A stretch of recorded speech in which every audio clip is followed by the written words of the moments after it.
Οι 300 βουλευτές παρά είναι πολλοί.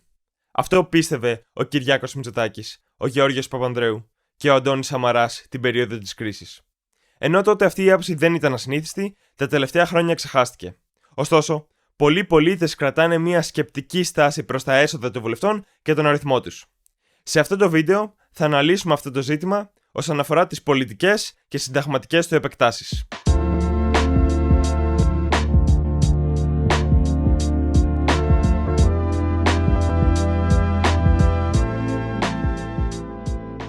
Ένα από τα βασικά επιχειρήματα της πλευράς που υποστηρίζει την μείωση βουλευτικών εδρών είναι η εξοικονόμηση πόρων. Σε κάθε βουλευτή αντιστοιχούν πολλές δαπάνες πέραν της μισθοδοσίας τους. Για παράδειγμα, αμοιβές 6 συνεργατών, έξοδα κίνησης, έξοδα οργάνωσης γραφείου, ταχυδρομικά τέλη, καθώς και παροχές σε είδος όπως οχήματα, που συνολικά μπορούν να ξεπεράσουν τα 20.000 ευρώ μηνιαίως. Πέρα από την μείωση των εδρών, αυτό που πρέπει να εξεταστεί είναι η μείωση των παράλογων προνομίων. Αυτά τα ποσά σε ατομικό επίπεδο ακούγονται το λιγότερο γενναιόδωρα, αλλά σε μακροοικονομικό επίπεδο αποτελούν μικρό κομμάτι των κρατικών δαπανών.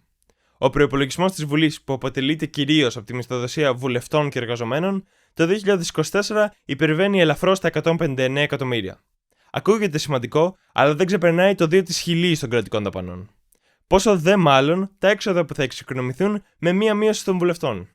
Επιπροσθέτως, ο προϋπολογισμός έχει μειωθεί αρκετά σε σύγκριση με πριν την κρίση, που το ποσό αυτό είχε φτάσει στα 220 εκατομμύρια χωρίς καν τις αναπροσαρμογές λόγω πληθωρισμού. Ωστόσο, κάποιοι υποστηρίζουν πως μία μείωση των βουλευτών είναι μία συμβολική κίνηση αλληλεγγύης του πολιτικού συστήματος προς τους πολλούς συμπολίτες μας που αντιμετωπίζουν οικονομικά προβλήματα. Έτσι θεωρούν πως θα συμβάλλει και στη μείωση της κοινωνικής έντασης. Τώρα, ανεξάρτητα από τα κόστη, για να αξιολογήσουμε αν μία μείωση των βουλευτών είναι σκόπιμη, πρέπει να προσδιορίσουμε τον ιδανικό αριθμό εδρών σε μία χώρα. Δύο παράγοντες πρέπει να εξισορροπηθούν: η αντιπροσωπευτικότητα με την αποτελεσματικότητα. Σε μία δημοκρατία, η Βουλή πρέπει να αντιπροσωπεύει την πληθώρα κοινωνικών ομάδων και απόψεων, αντικατοπτρίζοντας την κοινωνία. Μία Βουλή με λίγες έδρες οδηγεί σε υποεκπροσώπηση συγκεκριμένων κοινωνικών και γεωγραφικών ομάδων και υπερεκπροσώπηση άλλων συμφερόντων. Όπως βλέπουμε στην Κρήτη, σε κάθε εκλογική περιφέρεια αντιστοιχούν έδρες ανάλογα με τον πληθυσμό τους. Αν για παράδειγμα μειωθούν οι βουλευτές στους 200, για να επανεφερθεί αυτή η αναλογικότητα, θα πρέπει να συγχωνευτούν και επανασχηματιστούν πολλές περιφέρειες. Σε μία απλοποιημένη εκδοχή, κάποιες περιφέρειες με 2 έδρες όπως το Ρέθυμνο θα παραμείνουν με μία έδρα και συνεπώς θα εκπροσωπούνται μόνο από ένα κόμμα. Επιπλέον, εκλογικές περιφέρειες σημερινά μονοεδρικές όπως η Ευρυτανία θα πρέπει να ενωθούν με άλλες μεγαλύτερες περιφέρειες με διαφορετικές ανάγκες και πολιτικές τοποθετήσεις. Από την άλλη, μία μικρή βουλή είναι ενδεχομένως πιο αποτελεσματική. Μία διεθνής έρευνα συμμερίζεται την άποψη αυτή. Ένα από τα ευρήματά της είναι πως όταν μία χώρα έχει περισσότερους βουλευτές από ό,τι της αναλογούν βάσει τον πληθυσμό της, παρατηρείται μεγαλύτερη διαφθορά, περισσότερη γραφειοκρατία και περισσότερος κρατικός παρεμβατισμός που ενδεχομένως εμποδίζει τις επιχειρήσεις. Τέλος, πολλοί υποστηρίζουν πως η Ελλάδα έχει πολλούς περισσότερους βουλευτές ανά πολίτη από άλλες χώρες της Ευρωπαϊκής Ένωσης, όπως για παράδειγμα η Γερμανία, η Γαλλία και ούτε καθεξής. Ωστόσο, μία απλή σύγκριση δεν παρουσιάζει όλη την εικόνα. Καταρχάς, πολλές χώρες της Ευρωπαϊκής Ένωσης έχουν 2 νομοθετικά σώματα και πολλοί μετράνε τους βουλευτές μόνο του ενός. Ειδικά όταν μιλάμε για κόστη, είναι σημαντικό να συμψηφίζουμε και τα δύο. Επιπλέον, όπως παρατηρούμε στο διάγραμμα, οι μεγάλες χώρες έχουν αρκετά λιγότερους βουλευτές σε αναλογία με τον πληθυσμό τους από τις μικρότερες χώρες. Αυτό συμβαίνει διότι μία βουλή με παραδείγματος χάρη 2.300 βουλευτές που θα είχε η Γερμανία αν είχε την ίδια αναλογία με εμάς, θα ήταν χαοτική και αναποτελεσματική όπως προαναφέραμε.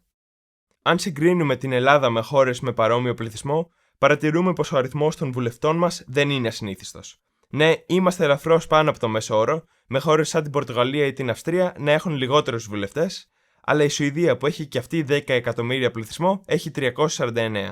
Ας πάμε τώρα στο συνταγματικό κομμάτι του ζητήματος και συγκεκριμένα τι ορίζει το Σύνταγμα και η νομοθεσία. Το άρθρο 51, παράγραφος 1 του Συντάγματος ορίζει: ο αριθμός των βουλευτών ορίζεται με νόμο. Δεν μπορεί όμως να είναι μικρότερος από 200 ούτε μεγαλύτερος από 300. Επιπλέον, το άρθρο 54, παράγραφος 1 ορίζει πως η αλλαγή του αριθμού των βουλευτικών εδρών γίνεται με νόμο και όχι με συνταγματική αναθεώρηση. Έτσι, είτε μπορεί να περάσει νόμος με απλή πλειοψηφία, δηλαδή τουλάχιστον 151 βουλευτές, όπου στην περίπτωση αυτή ο εκλογικός νόμος θα ισχύσει από τις μεθεπόμενες εκλογές, είτε θα ισχύσει από τις αμέσως επόμενες εκλογές, εάν ψηφιστεί με την πλειοψηφία των 2 τρίτων, δηλαδή τουλάχιστον 200 βουλευτές. Ένα ακόμα επιχείρημα υπέρ της μείωσης των βουλευτών είναι το εξής. Το σύστημα διακυβέρνησης στη χώρα μας είναι έντονα πρωθυπουργοκεντρικό. Τι σημαίνει αυτό? Ο ρόλος του πρωθυπουργού είναι αρκετά ενισχυμένος, χωρίς όμως να υπάρχουν ισχυρά θεσμικά αναχώματα. Ως αποτέλεσμα, οι βουλευτές του κυβερνώντος κόμματος σχεδόν πάντα ακολουθούν την κομματική γραμμή, αφού σε περίπτωση που διαφωνήσουν υπάρχει μεγάλος κίνδυνος να διαγραφούν. Θα μπορούσε λοιπόν να υποστηριχθεί ότι ελαττώνοντας τον αριθμό των βουλευτών, περιορίζεται αυτή η εξουσία του πρωθυπουργού, ενώ ενισχύεται η θέση του βουλευτή, καθώς αποκτά μεγαλύτερη διαπραγματευτική δύναμη. Παραδείγματος χάρη σε ένα νομοσχέδιο, όπου οι πλειοψηφίες γίνονται πιο ωριακές. Έτσι, ο πρωθυπουργός δεν θα έχει μεγάλη ευκαιρία διαγραφής βουλευτών που έχουν αντίθετη άποψη και θα υπάρχει μια διαδικασία συνδιαλλαγής και συζήτησης. Εδώ, βέβαια, υπάρχει ο κίνδυνος ένας μόνο βουλευτής να κρατάει όμηρη μια ολόκληρη κυβέρνηση. Όπως και να έχει, μία μείωση των βουλευτών είναι δύσκολο να ψηφιστεί, καθώς οι ίδιοι πρέπει να επιδιώξουν τον αποδεκατισμό τους. Όμως, το αν πρέπει να μειωθούν οι βουλευτές, το αφήνουμε σε εσάς για να το κρίνετε.